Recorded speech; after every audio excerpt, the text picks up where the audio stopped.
মেয়েরা কখনো সংসারের কাজ নিয়ে আপত্তি কিংবা অভিযোগ করে না।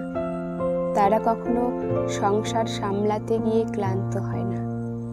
তারা তখন ক্লান্ত হয় যখন তাদের অবমূল্যায়ন করা হয়। তারা তখনই সংসারকে প্রেসার বলে মনে করে যখন তাদের কাজের যথাযথ স্বীকৃতি দেওয়া হয় না।